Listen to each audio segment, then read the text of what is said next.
ఒకప్పుడు హీరోయిన్ అంటే స్టోరీకి ప్రాణం పోసే రోల్స్ తో మెప్పించేవాళ్ళు. కానీ ఇప్పుడు స్టార్ హీరోయిన్స్ రోల్స్ కన్నా రెమ్యునరేషన్ ఫెసిలిటీస్ కే ఎక్కువ ఇంపార్టెన్స్ ఇస్తున్నారా?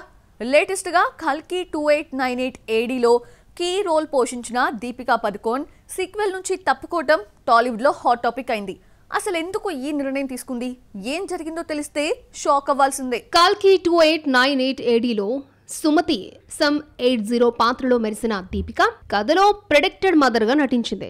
అమితాబ్ బచ్చన్ పోషించిన అశ్వత్థామతో ఉన్న ఎమోషనల్ ట్రాక్ సినిమాకి హైలైట్ అయింది. కానీ సీక్వెల్ నుంచి తప్పుకోవడం చర్చనీయాంశంగా మారింది. అయితే కల్కి 2 కోసం అత్తింటి కోడలు షరతులు పెట్టేసిందని సమాచారం. ఫలితం సినిమా నుండి అవుట్ అయింది. కానీ దీపిక టీం మాత్రం మరొకలా చెప్తోంది. ఆమె పాత్రను ఒక చిన్న గెస్ట్ అపీరియన్స్ క్యామియో రోల్ గా మార్చారని, అందుకే ప్రాజెక్టు నుంచి తప్పుకుందని అంటున్నారు. ఎవరి వెర్షన్ ఏదైనా దీపిక డిమాండ్స్ మాత్రం షాకింగ్ అంటున్నారు సినీ లవర్స్.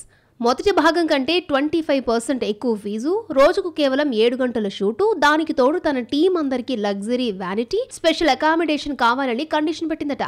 దీంతో ప్రొడ్యూసర్లు మ్యూట్ అయ్యారు. ఇది హెవీ VFX ప్రాజెక్ట్, ఇలా అయితే గ్రాఫిక్స్ కంటే డిమాండ్స్ ఎక్కువగా పెరుగుతాయని ఫీల్ అయ్యారట. అసలు క్యామియో రోల్ కి అంత రెమ్యునరేషన్, అన్ని డిమాండ్స్ అవసరమా అంటున్నారు సినీ పండితులు.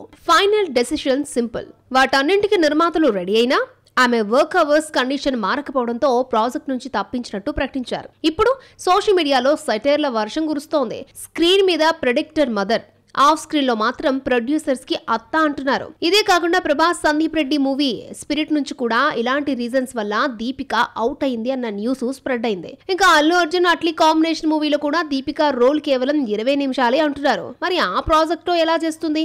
ఈ బాలీవుడ్ క్వీన్ అని సెటైర్లు వేస్తున్నారు కల్కి ఫ్యాన్స్.